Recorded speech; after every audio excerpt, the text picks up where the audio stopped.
ఇక for the people topic వస్తే ఇవాళ పార్లమెంటులో జరిగినటువంటి చర్చలు, విధానాలు, పద్ధతులు, అట్ ద సేమ్ టైం అనేక సమస్యల మీద గొంతు విప్పినటువంటి రాహుల్ గాంధీ తీవ్రమైనటువంటి ఒక చర్చ జరిగింది పార్లమెంటులో. మొట్టమొదటిగా ఒక ఫిరోషియస్ నాయకుడిగా ఇవాళ రాహుల్ గాంధీని దేశం గుర్తించేటటువంటి తీరులో అనేకమైన ప్రధాన వ్యాఖ్యలు చేశారు ఆయన. ఆ వ్యాఖ్యల్లో మొదటిగా తన జోడో యాత్ర గురించి మాట్లాడారు.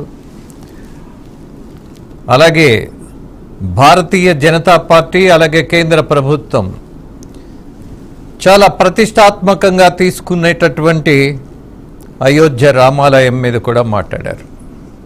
అదొక్కటే కాదు, అనేకమైనటువంటి సమస్యల మీద మాట్లాడినటువంటి రాహుల్ గాంధీ చివరికి నీట్ పరీక్షల గురించి కూడా ప్రస్తావించారు. ధనవంతుల పిల్లల కోసమే ఈ నీట్ పరీక్షలు జరుగుతున్నాయా అన్నటువంటి విమర్శ కూడా ఆయన ఘాటుగా చేశారు. అలాగే మెడికల్ కళాశాలల ధనదాహానికి వేదికగా ఇది మారుతోంది అన్నటువంటి అభిప్రాయాన్ని తెలియజేశారు. వ్యవసాయ చట్టాలపై, రైతులపై కూడా ఇంకా ఈ ప్రభుత్వానికి కనీస మాత్రం ఒక బుజ్జగింపు లేదు, అలాగే వ్యతిరేకమేనా అన్నటువంటి ప్రశ్న కూడా మాట్లాడారు. దాంతోపాటు హిందూ సమాజం అంటే మోదీ అండ్ బీజేపీ, ఆర్ఎస్ఎస్ఏనా అన్న ప్రశ్న కూడా చాలా ఘాటుగా, చాలా ధీటుగా ఇవాళ పార్లమెంటులో ప్రశ్నించారు. దాంతోపాటు మరొక అంశాన్ని కూడా, మణిపూర్ ఎందుకు అంతర్యుద్ధానికి కారకులెవరు, అక్కడ మరణానికి బాధ్యత ఎవరు వహించాలి అన్నటువంటి ప్రధానమైనటువంటి సమస్యను కూడా ఆయన లేవనెత్తారు.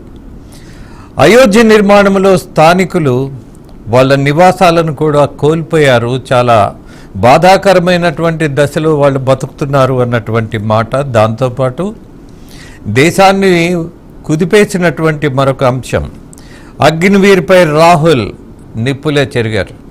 ఎనీహౌ అనేక ప్రధాన సమస్యలు, ఈ దేశానికి సంబంధించిన జాతీయమైనటువంటి అనేక సమస్యల మీద ఆయన మాట్లాడినటువంటి తీరు, అలాగే దానికి స్పందించినటువంటి పాలకపక్షం, ముఖ్యంగా అమిత్ షా గారు కూడా చాలా ఘాటైనటువంటి సమాధానం చెప్పారు.